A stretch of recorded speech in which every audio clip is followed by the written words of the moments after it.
What's going on, everybody? You can do other things and you can explore different aspects of yourself and you can become a different person. You can't use your voice, lift someone else's voice up. Understand that you are a global citizen and you do have a responsibility.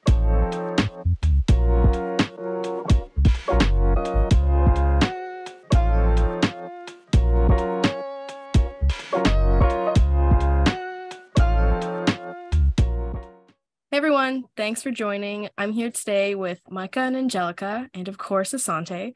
And today we're talking about everything from social media, loss, the nuance of grief. So stick around, it's gonna be a great time. And as always, big shout out to Cameco for sponsoring today's video. So I guess let's just get started. I'll throw my first question out to Angelica. How are you? What's up? Why are you here? I'm great. Thank you so much for having me. Why am I here? I was invited, and I was a panelist on Unsinkable's grief event about a month ago now. So I think this is just going to be an extension of that conversation. So I'm really excited to get into it. Amazing. We're very happy to have you. And Micah, what's up? How are you? Good. I'm here from the U.S. I might be the first from America, so I'm gonna try to make America proud. Wait. wait. I didn't. Anyway, I'm good. I'm happy to be here. I'm just like Angelica. I was on the grief event, invited by Unsinkable, and then I think we just got an email about this opportunity and kind of extending that conversation about grief. So yeah, that's why I'm here, and I'm excited to get into the conversation. Cool. Well, thanks for, it's funny actually, Micah. You're not the first American to be on. Oh, I'm not. Okay. So wrong. Hopefully that doesn't, make you feel less special, but we do appreciate you being here. We're going to talk today about grief in young people. And I know what I'm about to ask is a very broad, open-ended question, but Angelica, what does grief mean to you? That is a very broad question, but important. And the section I was in on the grief panel was about life transition. So we had one on life transitions and one specifically on loss.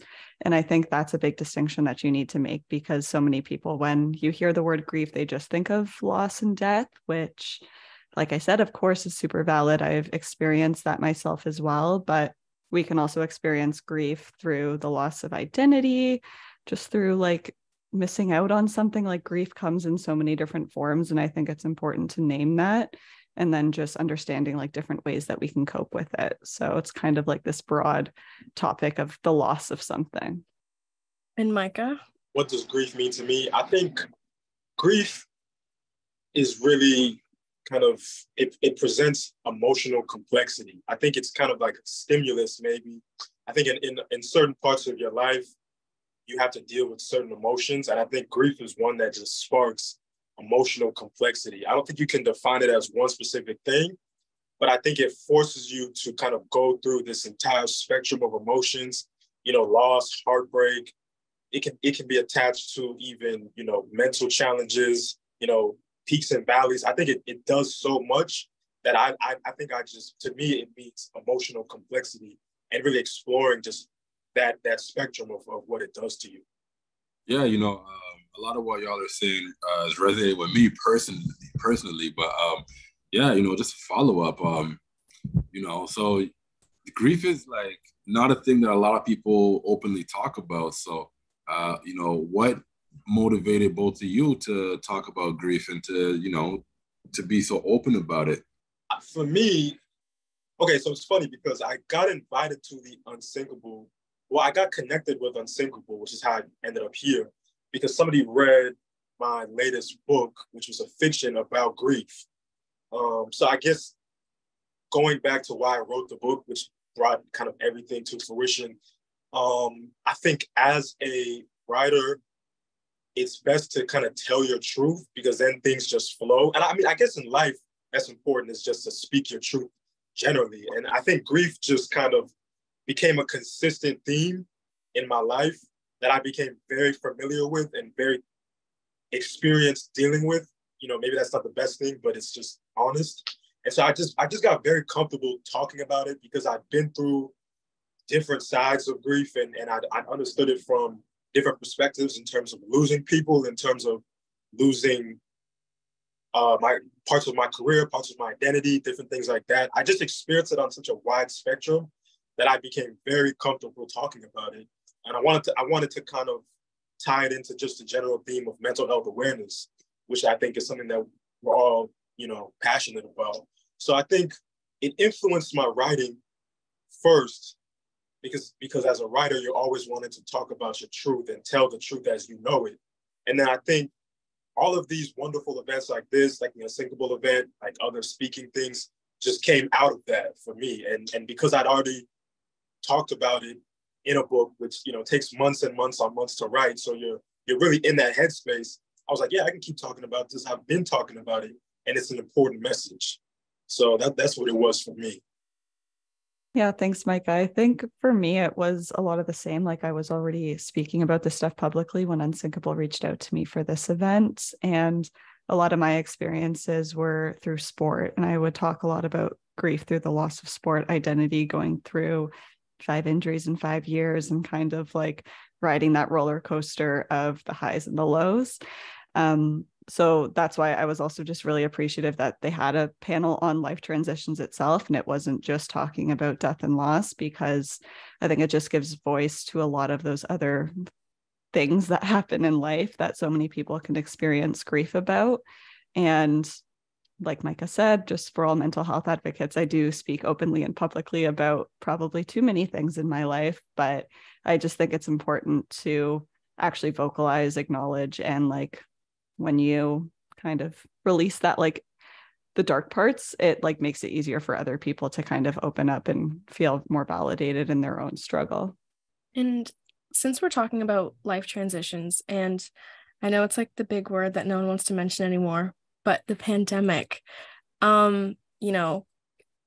like crazy life transition there, and loss of time is a really big one that I know I've been struggling with. I graduated high school in the pandemic, and, that's like the formative years of your life that you'd spent at home. And obviously that's not like the biggest struggle, but it's still, personal like grief. And it took me kind of a long time to realize that I was grieving that time that I lost. So I guess my question, and we'll start with you, Micah, first, is how do you handle, I guess is the best word, the grief of that lost time? Yeah, that's the question we're probably all asking ourselves at some point in our lives. I think the first thing is, for me, is always reflection. I spent a lot of my younger years just freestyling through life. I was not thinking about mental health or how things add up. That came way later when I started, going to therapy and actually going to school and studying these things and actually learning about it. So something for me that's important now is just to reflect and then kind of come to that understanding of how I feel, whether that's good, bad, horrible, amazing. I just want to know, like, okay, this is how I feel. This could be why, and then now I can kind of work through it. So dealing with time, something that continues to move at unexpected rates as we kind of move through these unpredictable times. For me, I just wanted to find some balance and find some clarity in how I felt moving through time. When the pandemic started, I was a sophomore. Was I a freshman? I was a sophomore in college, and I was finally getting settled in because my freshman year I was super homesick, and I was going through it. And sophomore year I finally got myself together and I was feeling comfortable. And then the pandemic hit, and then I blinked. I took a couple of long blinks, and then I was like, yeah, you're about to graduate and start your master's, and now you're going to transition again. And for me, it was just important to reflect. I journaled, I listened to a lot of music, I wrote, I talked to my friends. So I think it's important really to just start to process what you're going through, because any solution is going to come later, but first you just have to be honest. So that's what's been important for me. Yeah, the pandemic's a tricky one because it obviously sucked and impacted so many people in different ways. Like, at one point through the pandemic, I was supply teaching kindergarten students. And like, when you look at that, like, they're obviously missing out such a big peer-to-peer component, education component. And then you look at like grade 12s, you're missing out on prom and grad, last year of university, you're missing out on like your last year of independence. Like so many people were impacted in so many different ways. And there was no way for us to get around that. Like it was a global thing. Everybody was going through something on different levels, but still like we were all grieving the same thing at the same time. And I think that built a lot of community. But I actually made like a little video montage at the end of 2020 called like 2020, a positive edition. And a big thing that I tried to do is like acknowledge the suck, the hurt, like, yes, this was terrible. We lost so many opportunities, but also like, what did it give us? So many of us, I'm sure, were so grateful for our health during that time. I know not many people can say that. A lot of people did lose people or people fell really ill, which is so unfortunate. But for those of us who weren't impacted, like, can you find grace and gratitude in being healthy through like this global pandemic? Or did you have more time to like spend with your family? Were you video calling your friends where normally you wouldn't have done that? Like, I think it forced us to like adapt and adjust our ways of life, which not all were positive. I think we did have more screen time and a bunch of all those negative things, but really just focusing on like, we can't control this, but what can we control, and using that to our advantage. Yeah, so I think both of you kind of alluded to this thing around keeping like a positive or measured outlook despite the challenge of the pandemic, especially as a young person. I'm likely the oldest person in this room, so I probably experienced it a little bit differently than y'all. That being said, though, like what strategies did you utilize to like keep that positive outlook, and why was that important for you, not just personally, but to put that out into the world as well? Yeah, so I mean, that's a difficult question to answer because the pandemic brought a lot of other challenges. I mean, if I'm not gonna go too far into this, but just like the social justice aspect that's kind of now joined at the hip with COVID, especially like summer 2020. And I didn't handle that well at all. I can be honest about that. I spent that entire summer just pretty angry, pretty frustrated, pretty emotional. But I had to go through that. And I look back now at how much rage I was filled with at what was going on, especially the people who look like me, and I just, at a certain point in time, I had to just kind of release all those feelings and kind of just give them up, after I went through it and let it out. So, I mean, the pandemic has made people feel so many different things. I think of, my mom is a hospital director, and she talks about the nurse shortages and the stress that caused nurses during the pandemic because of this like imminent healthcare crisis and how that affected their mental health. And so there was all these like nuances that were created out of the pandemic, to where if you reference the pandemic to one person versus another person, they might talk about two different things. But I think, speaking about the positivity, I think going back to what I said, it was really just about wrestling through the uncomfortable. And that's just a general theme in life with whatever you're going through. Positive is never like everything is fine when everything is clearly not fine. And there's this kind of, I think it's like popular on social media, this theme of toxic positivity, where you're just like, yeah, everything's good. Like, bro, you got shot in the leg, bro. Like, everything is not good. And it's this mindset of everything is perfectly fine. Sometimes things are not fine, and we have to be honest about that. But I think when you wrestle through it, you can kind of move to a better place, and you can start to heal it. And then you can see the positive outlook from there. I don't think you can see it at the beginning, but as you go on that journey, I think then you can see the positive outlook. I love that you brought that up, because that's the direction I was going to take my answer as well. And I think it just comes down to like focusing on what you can control. Again, like, it's okay to say that like some things are just not great. Like, some things are unfortunate. They're not fun. They're horrible. They suck. But like, outside of all of that, what can I do to control my current headspace? What can I do to strengthen my relationships? Like, asking yourself those hard questions sometimes goes such a long way in just like your own mindset and how you approach life. And I think we do have so much power in the way that we speak to ourselves and the way that we reframe our situations. And it's a journey. Like definitely those early days of the pandemic when everything first shut down, like I definitely didn't handle it well, as I'm sure many people didn't. Maybe turning to like negative coping habits like I did, or just like really sitting in that like doom or negative feelings. So I think through that, like you kind of learn how to adapt. We're all going through the same thing of like, when is this going to end? Is it ever going to end? Like, what's next? So kind of just looking inwards and doing what you can to control your own situation. I'm so happy you guys brought up social media and toxic positivity, because I have to bring it up every episode. I have to talk about it. So on the topic of grief, I'm sure you both know the trend of like, especially on TikTok, it's like healing your inner child. That's always been an interesting, I guess, point of discussion for me.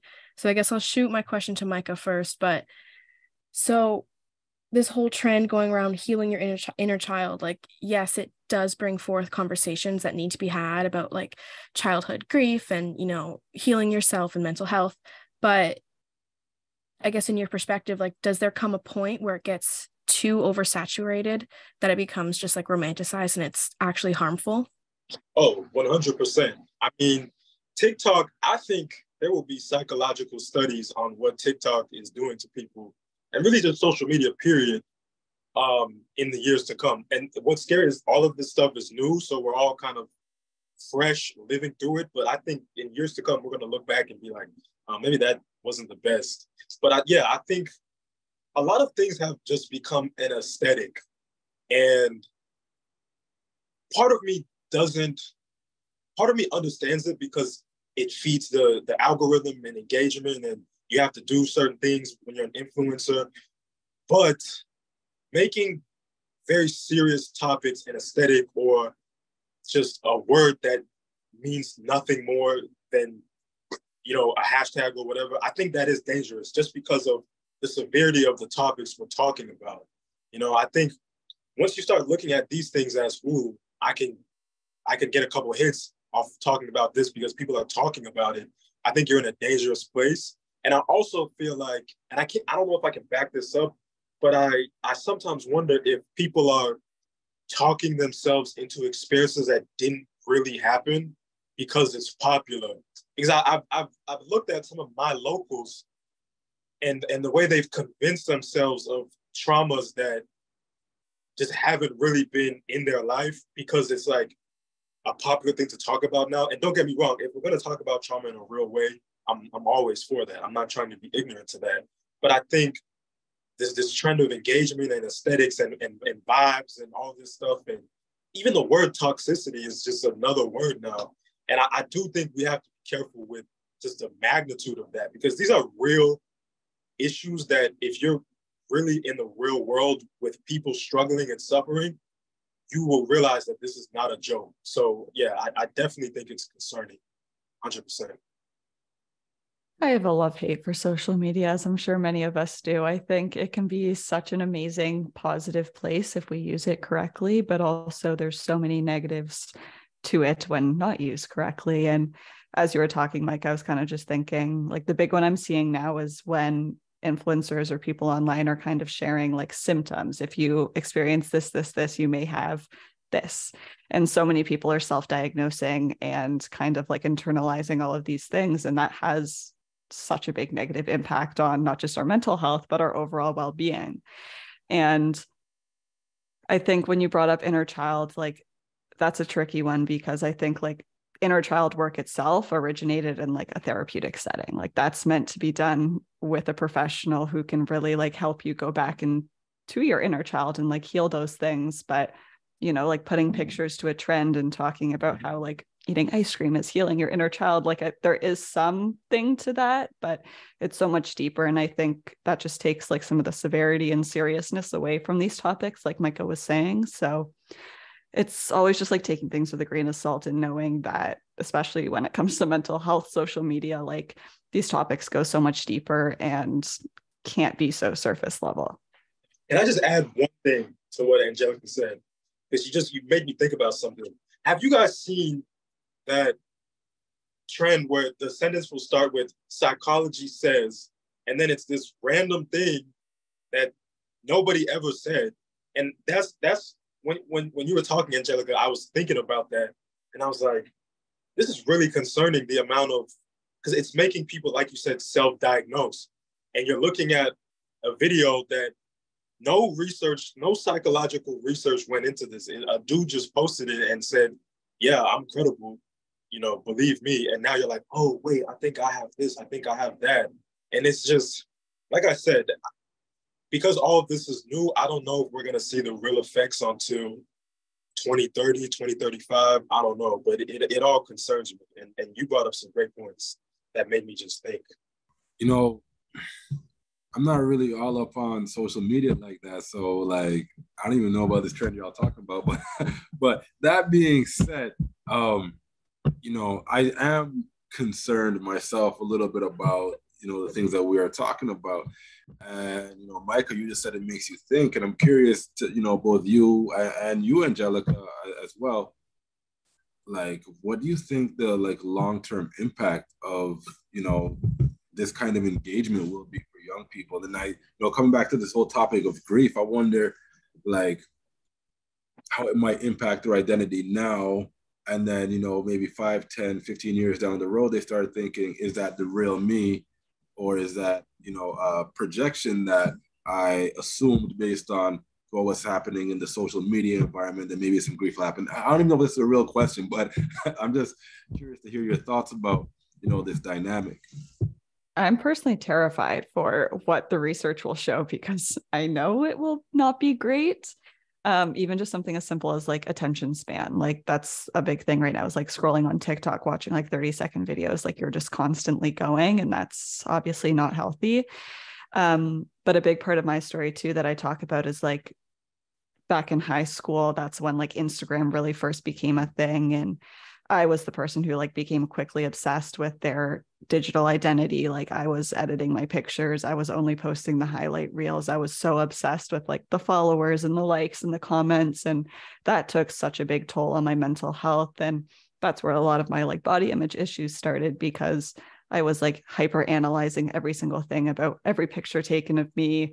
Nobody was allowed to post anything unless like I approved it. And looking at where I'm at today, I'm like so far past that. And I'm so grateful that I've been able to grow in that sense. But I still have friends and people around me who are still very much stuck in that mentality, which like a part of me sympathizes. Of course, I was there. But I think when you learn to use social media in more of a positive way, like the first thing I did was following influencers and people online that really do just like show you the good, the bad, the ugly, like show you the real you, and they don't edit their pictures, and they're so honest about that. And I think that was something that I'll use my inner child needed to really see, because it gave me the space and like the freedom to be like, oh, what the heck am I doing? Like I'm not, this is not the real me. Like, why am I trying to create this image of me that doesn't exist? And I think that is kind of related to grief as well, because I was so tied to that for so long. And when I was finally able to like get over that hump and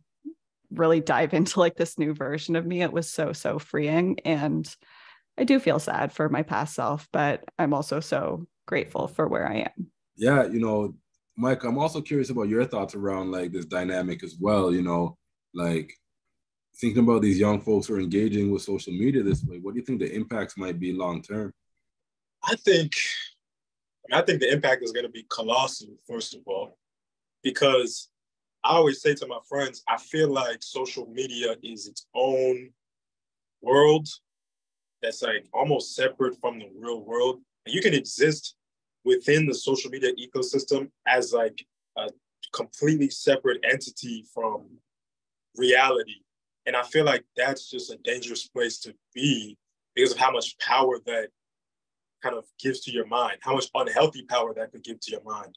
I think the impact will be, and I'm already seeing it now, these, as trends kind of go on and as different public celebrities continue to pop and blow up, you're going to see people molding their identities based off of these people and continuing to alter who they are based on the algorithm, the ecosystem, what's going on. And I'm seeing it now. I'm seeing even in like the music industry, people are modeling, like even down to the emojis they use, even down to the way they express themselves based on X, Y, and Z artist. And then 3 years later, this new artist comes out and has the algorithm in a chokehold. And now they're like, okay, now time to act like this person.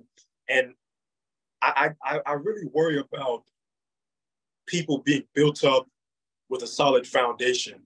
I'm thankful. I always say to my friends that I'm an early 2000s baby, so I can remember like Blockbuster and going, and when you had to find your friends by knowing where the bikes were, like how many bikes were outside of which house. Like that's how I grew up, kind of briefly before all this tech stuff came into fruition. And I know one of the things that really did for me was it allowed me to just get into the real world, figure out who's Micah.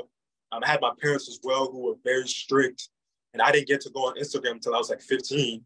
And so I spent a lot of time just in the real world, and I had my community and my family to really build me up.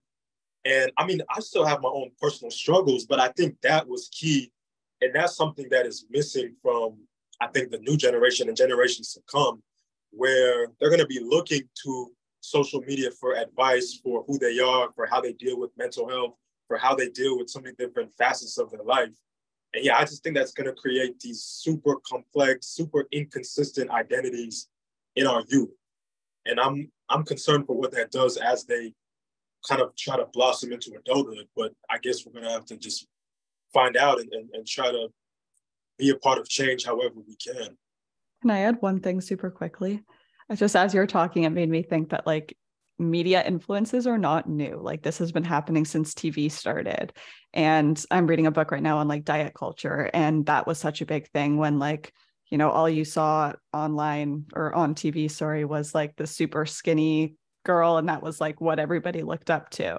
And now I think this is where like my small love for social media comes in, is that like we actually have power to control over what we see, not all the time, of course, but like we can make our feed so diverse in a way that like is beneficial to us. We can follow different people online. We can follow people that make us feel good. We don't have to be following like the super fit influencer who only drinks green juices and wakes up at 5 a.m. Like we do have flexibility in what we see, whereas before it was so limited in what was influential to us. So I think just Mike, as you were talking, I was like, these aren't new things. I think it's more just like how we're engaging with social media and how big a part of our lives that this has become. I think that's like my biggest issue. And I kind of want to touch on that further. I guess I'm going to talk about, and I want to hear both of your perspectives too, the relationship between grief and like self-hatred, because I feel like those kind of go hand in hand. Like just my personal experience, like I also struggled with like body issues and, you know, disordered eating, like basically like my entire life. And then the pandemic, when you had to like slow down and be at home, you kind of like, you know, at least me, I started to like heal a bit and have that moment where I was like, oh, like these Instagram models don't actually look like that. That's actually not real at all. And with that realization kind of came a lot of like blame and self-hatred that like I wasted so much time. Like, and yeah, it's just angry at myself for wasting all this time. So, you know, I'll throw my question out to you, Micah, but in your experience, like, what is the relationship like between grief and self-hatred? That depends on the context. Do you mean self-hatred in terms of how you feel about yourself because of what you went through? I guess I didn't word it right. Maybe not self-hatred, but like going like, through like you're ashamed of like how you work, kind of thing. Yeah. Oh, so kind of okay. Yeah, I mean, I think the relationship is, again, this is my favorite. It's probably my word of the year. Nuance. It's super nuanced. But within social media, it kind of, okay, I'll give you a personal example for me. So when I was growing up, I wasn't on Instagram, but I always, whenever my friends had their phones and we were at the lunch table and I would kind of look at what was popular, I was always kind of late to major trends.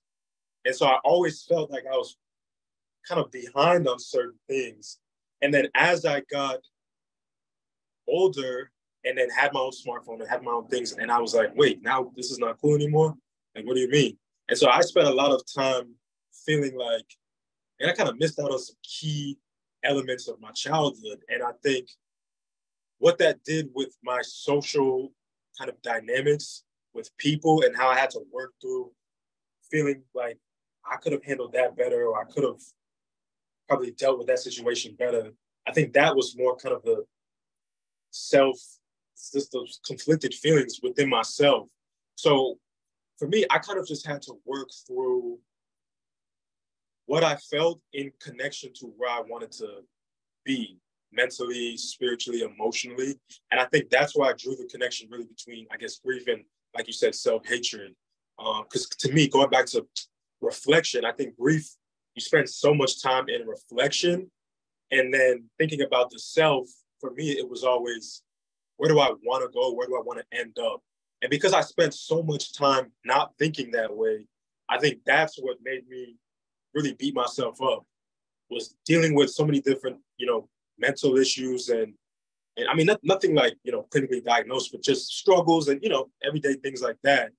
I spent so much time neglecting that for me, it really just became, what reflections do I have about the past, about my experience, about my life, about self-hatred, about self-esteem? I think as you guys were hinting at or talking about, and then where can I go forward, and really just learning to be gentle with myself.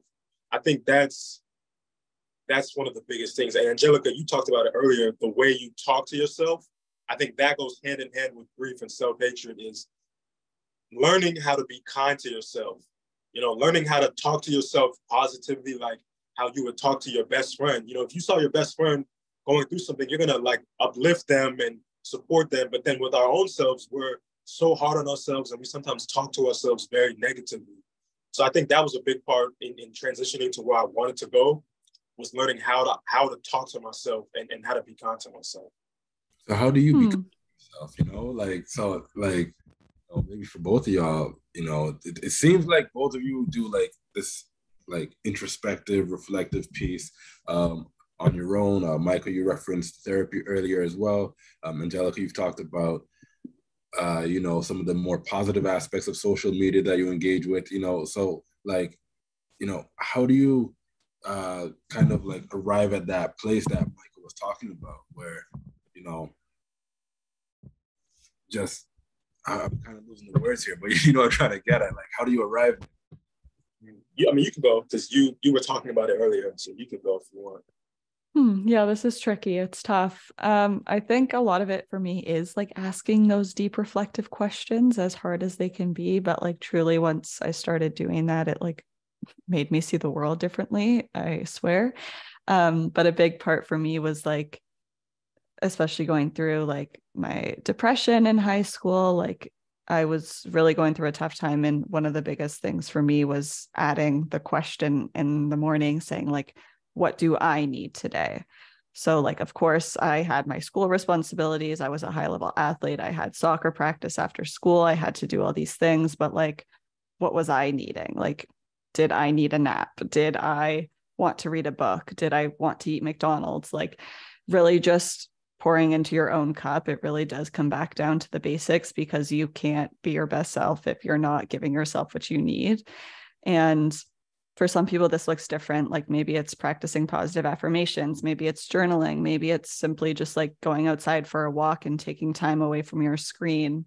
It really is so subjective. And I think that's another negative to social media, is like when everybody's projecting like all these different coping mechanisms and things you can do, but it looks so different for everybody. And I think just like trying out different things really does give you a better sense of like what you need to do for yourself.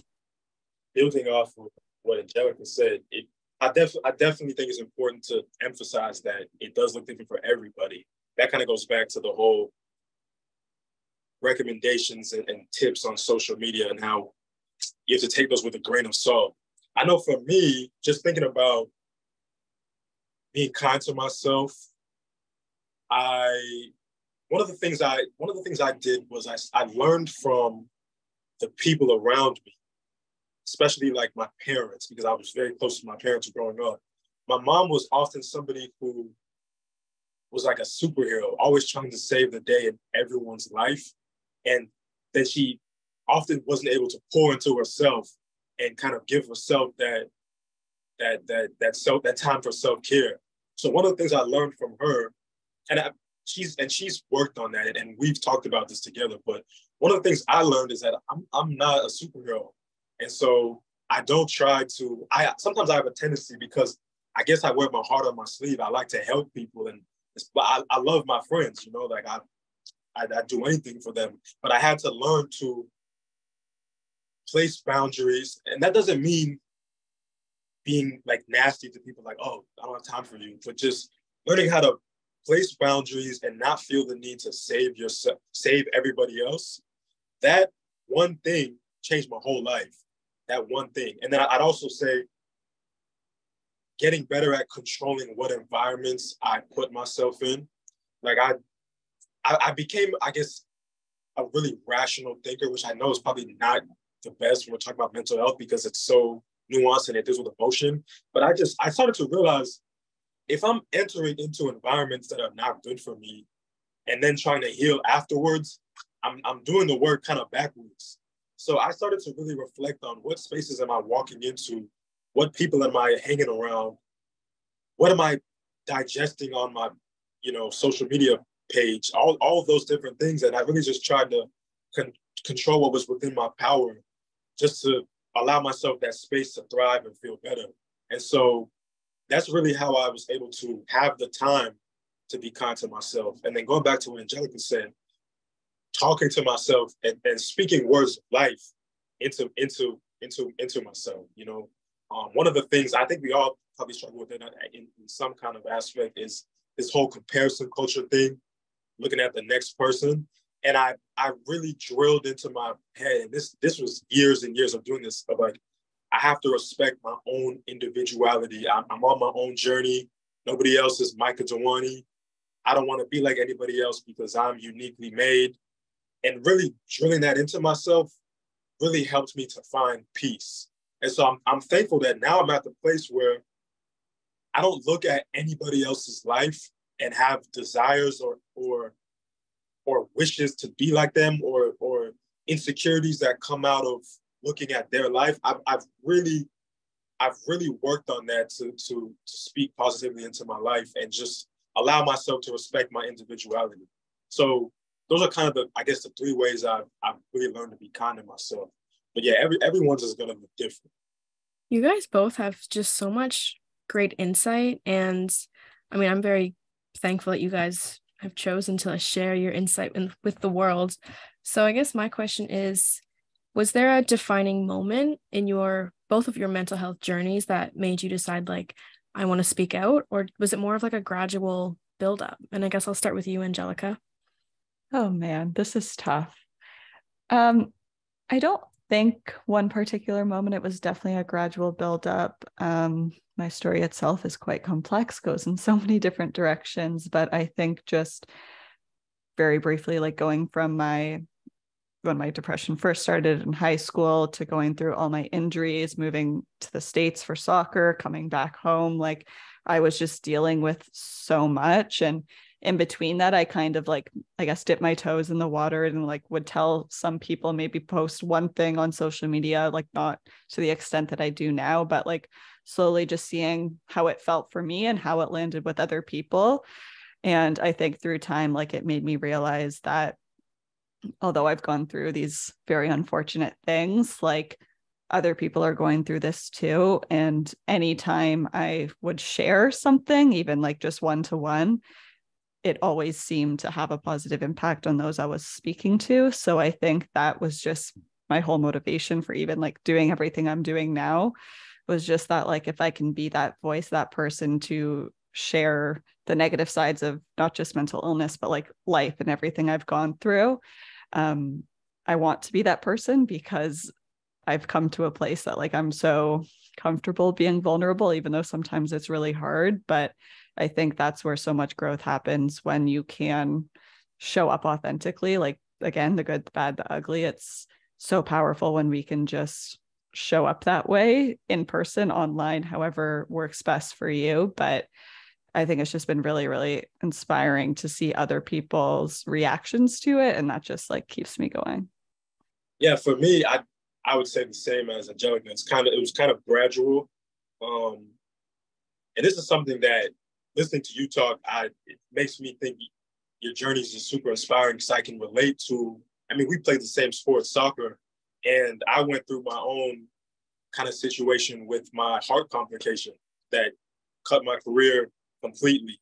And I think back to how my mental health suffered during that time, because it was a persistent issue for several years that I was working through, like at the hospital, daily doctor's checkups, and my mental health just went down the drain completely. And it affected, even when I was able to play, it just completely altered how I played the game. I used to play with so much confidence when I started out because I had this freedom. And then I lost my confidence. I lost my self-belief. I lost that grit that all athletes need. And that was the first time. And this is when I reflected later on when I was like 16, 17. And I was like, man, nobody ever told me about mental health as an athlete. And I was thinking how much better I could have handled my career, even though the medical issues were inevitable, but how much better I could have handled that journey if I had known about mental health. And then I just started to think about, well, how many other people probably are the same or went through a similar experience and don't know anything about it. And then as I got a little bit older, people in my close circle started to get diagnosed with mental illnesses. And that was something that I walked into a whole new world. You know, I was learning about this stuff in psychology, but to watch somebody having a manic episode because they have schizophrenia or whatever illness they're fighting, just to watch that in real time. And this is like personal people in my daily circle.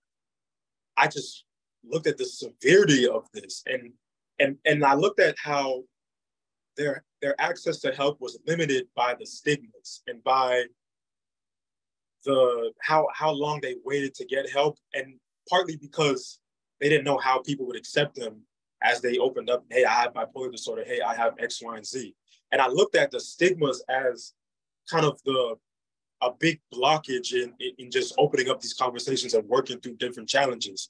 And so for me, I really wanted to speak to the stigmas. That's really where my passion came from, especially coming from my community, the Black community, and all the trauma we've been through as a people, and how I always say, because of our experiences, especially here in the US, we've often existed in this state of survival where it's like, I'm just trying to make it through, you know, the day. I'm just trying to make it through economic disadvantage. I'm just trying to make it through the police harassing me all the time, all these different things.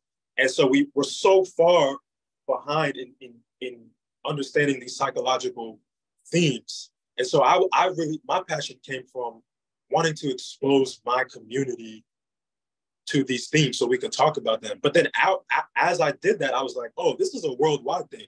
This is not just my community. This is everybody with a heartbeat. And then that's when I was like, wow, this is just something so important. I mean, that's literally an understatement to say that it's important. But yeah, for me, the passion was definitely gradual, but kind of the main force behind my, I guess, advocacy work through the writing, through the speaking or whatever, has been wanting to eradicate the stigmas. And I just, yeah, that's something that I could talk about forever, because it frustrates me so much, because I'm like, everybody has a mind. Like, we don't have a mind for no reason. So to think mental health is unimportant, I understand it's the lack of education, lack of exposure, but it's like, that's what burns like something heavy in my heart to make me want to keep talking about it, because it's affecting so many people, even to this day. Yeah, 100%. You know, both of you all, you know, throughout this conversation have talked about, you know, your identities as athletes, and then things have happened with respect to health and having to shift to a new identity. Can you maybe talk a little bit about the difficulties of that shift? But I'm more interested in hearing, you know, the other side. How, at what point, or how did it happen where you kind of accept the change that maybe that's a part of your identity or part of yourself that will be lost? And how did you move toward a new identity and, you know, choose the identities that you have now? Well, honestly, for me, I didn't accept it at first. I'm just going to be honest. I was 15 when I stopped playing because of my medical issues. So, you know, brain development was not what it is now. Didn't necessarily handle that in the most mature way. What I did, honestly, was I moved on immediately. The following year, when I turned 16, I got my first national license and started coaching. And I basically just buried myself in something new to just keep myself busy and keep myself productive. Because when I stopped playing, I was forced to answer the question, how do I honor the gift of life? Which is a super deep question that nobody wants to have to answer at 15. I mean, I'm still trying to answer that question, but especially at 15, I was like, man, that was like everything to me, you know, because as a competitive academy athlete, it's such a big part of your world. So for me, I just moved on quickly. But then as time passed between the end of my career and kind of the new journey, I really started to love just existing as Micah and not Micah, the guy with 7 p.m. practice who can never hang out and who has to travel to 2 hours away to this tournament on the weekend. I just loved becoming Micah. And I'm sure, Angelica, you can speak to this, how much time it takes up when you're an athlete. When that was removed, I had so much time to explore just the beautiful curiosity of life. And so that's how I've gotten into all these things, starting a business, writing 2 books, speaking, I've just become a very curious person. And I just allowed myself to just become Micah with no strings attached to any, I guess, title of like, oh, I'm the athlete, I'm the ball is life guy. I just became Micah. And that freedom just allowed me to kind of pivot and move wherever I wanted to. So that was kind of the beautiful thing for me, but it was definitely a process. You know, I definitely didn't start there when I first finished playing. Yeah, I still have not accepted it, I would say, but I've made peace with it. And I can definitely resonate a lot with what you're saying, Micah. Growing up, I was literally only a soccer player. Like, I met you. Hi, I'm Angelica. I play soccer. What do you do? Like, at recess, I was kicking a ball. After school, I was out by the field training. Like, it was everything to me. And I knew I had such high aspirations for myself.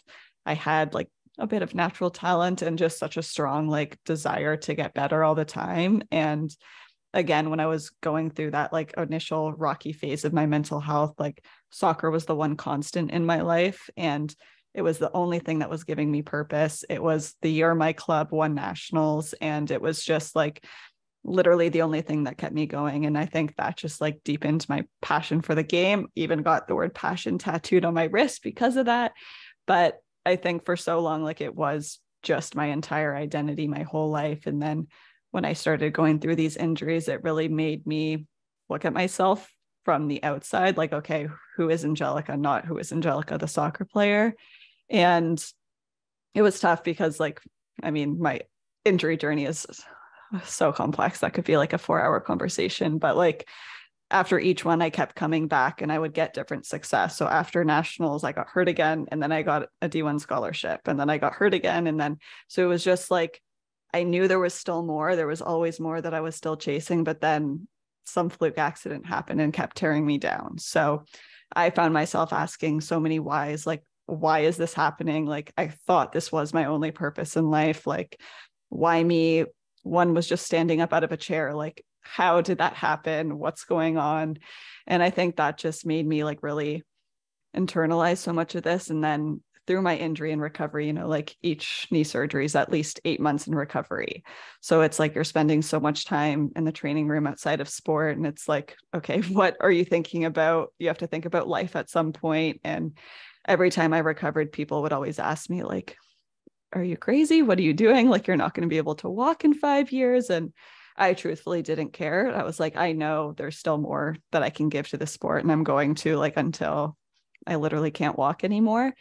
Anyway, fast forward, I ended up transferring to Western University, a little bit closer to home. And that was the first time I think in my life I ever started to consider my life outside of soccer, because going from a Division I school to an OUA school is a little bit different in just like how we view sports and the different priorities you have as a Canadian student athlete. So when I transferred to Western, I got involved in, it's called the Student Athlete Mental Health Initiative, or SAMI.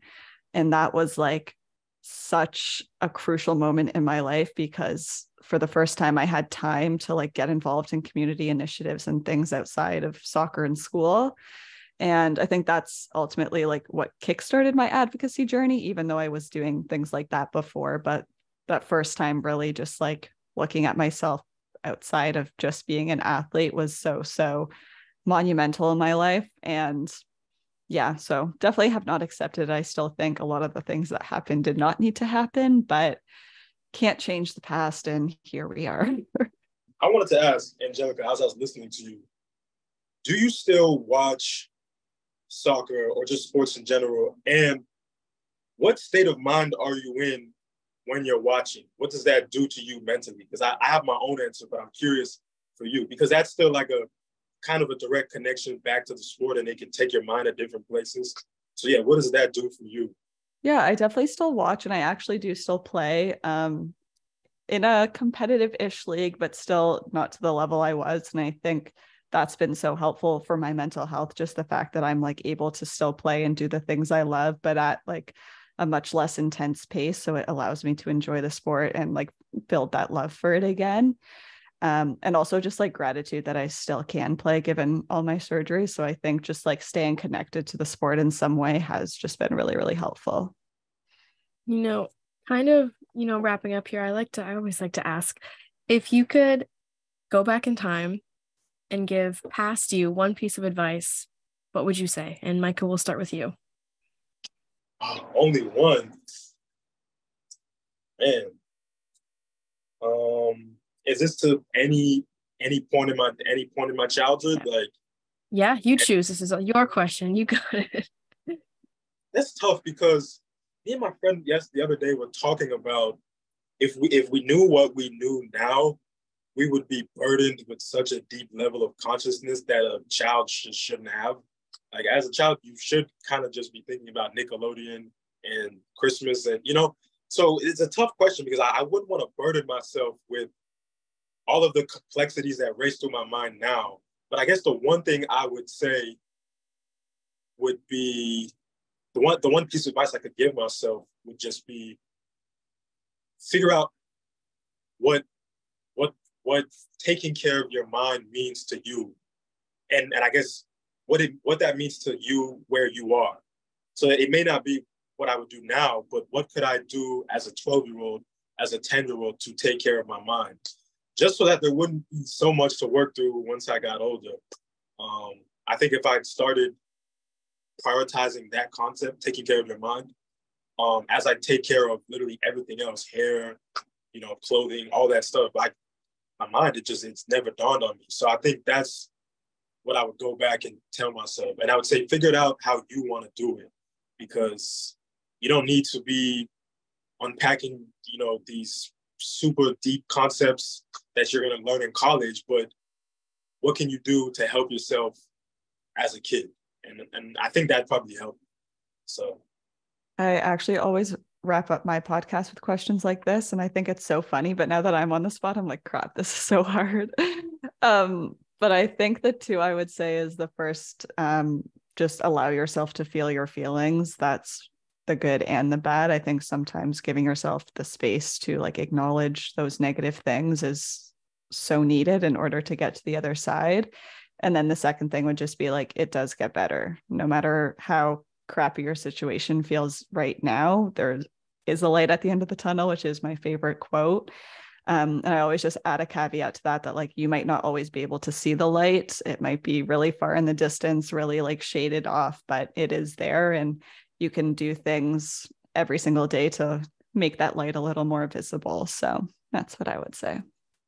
Amazing. Thank you. I just want to say that I'm such a huge admirer of the work that both of y'all are doing, that I'm not sure y'all realize how important it is and the impact that it will have, and probably already is having, definitely already is having, with, young people and not so young people like myself.